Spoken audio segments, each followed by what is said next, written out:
प्रणाम अलैकुम दोस्तों। क्या आप जानते हैं कि बादशाह अकबर भी पढ़े लिखे नहीं थे, लेकिन वो इस बात को जानते भी थे और मानते भी थे कि मैं पढ़ा लिखा नहीं हूं।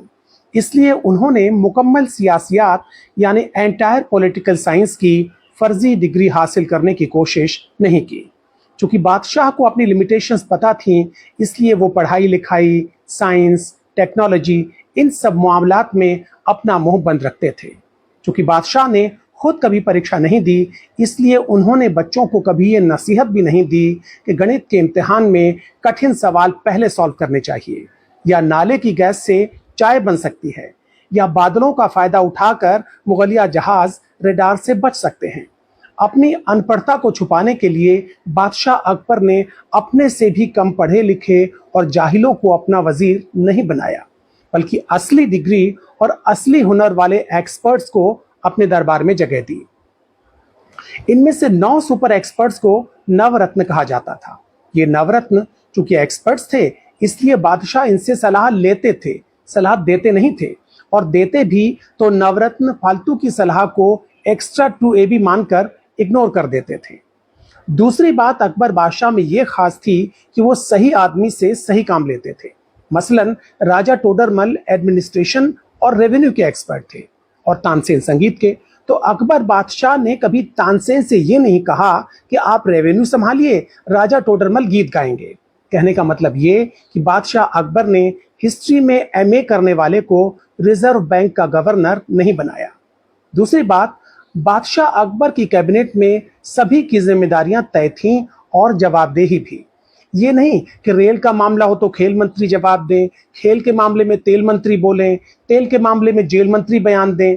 बादशाह अकबर के मंत्री अपना अपना काम किया करते थे, खो खो का खेल नहीं खेलते थे। बहरहाल बादशाह अकबर ने सड़कें बनवाई, शानदार इमारतें बनवाई, सराय बनवाई, बहुत कुछ बनवाया, लेकिन जीते जी अपने नाम से जलालुद्दीन मोहम्मद अकबर स्टेडियम नहीं बनवाया। उन्होंने कभी अपनी नाकामी का ठीकरा अपने बाप हुमायूं के सर पे नहीं फोड़ा। अच्छा, अकबर के दरबार में हमारे एक पूर्वज व्यंग्यकार यानी सैटारिस्ट भी थे, आप जानते हैं, उनका नाम था बीरबल। मजे की बात यह कि बीरबल के ज्यादातर व्यंग्य और कटाक्ष बादशाह अकबर की कमियों और गलतियों पर होते थे, लेकिन इसके बावजूद बादशाह ने न तो उन्हें सोशल मीडिया पर ट्रोल करवाया और न ही उनके खिलाफ एफआईआर दाखिल करवाई, बल्कि उन्हें अपना नवरत्न बनाया। बादशाह अकबर भी दिखने में अच्छे नहीं थे, लेकिन उन्होंने न तो प्लास्टिक सर्जरी करवाई और न ही रोज 2 घंटे मेकअप के लिए दिया करते थे। हिंदुस्तान का शहंशाह होने के बावजूद बादशाह अकबर दिन में 5 बार कपड़े नहीं बदलते थे। बादशाह अकबर गलत फैसला देने के लिए मुंसिफ और काजी पर दबाव नहीं डालते थे, रियाया से किए हुए वायदों को भूल नहीं जाते थे, सब कुछ एक्चुअल और ओरिजिनल करते थे, पुरानी योजनाओं के नए नाम नहीं रखते थे। और सबसे बड़ी बात कि बादशाह अकबर ने मजहब को हमेशा सियासत से अलग रखा। अपनी प्रजा में उन्होंने कभी धर्म के आधार पर भेदभाव नहीं किया। उनके 9 में से 4 रत्न बीरबल, मानसिंह, टोडरमल और तानसेन हिंदू थे, और बाकी सब भी हिंदू मुसलमान करने वाले लोग नहीं थे, बल्कि फैजी ने महाभारत और गीता का फारसी में अनुवाद किया।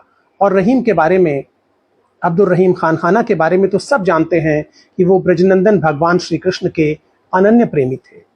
तो इस तरह बादशाह अकबर ने साबित किया कि राजा अनपढ़ होते हुए भी महान हो सकता है, बशर्ते उसका दिल साफ हो और सोच बड़ी हो, बशर्ते राजा झूठा, मक्कार, धोखेबाज और नफरती न हो।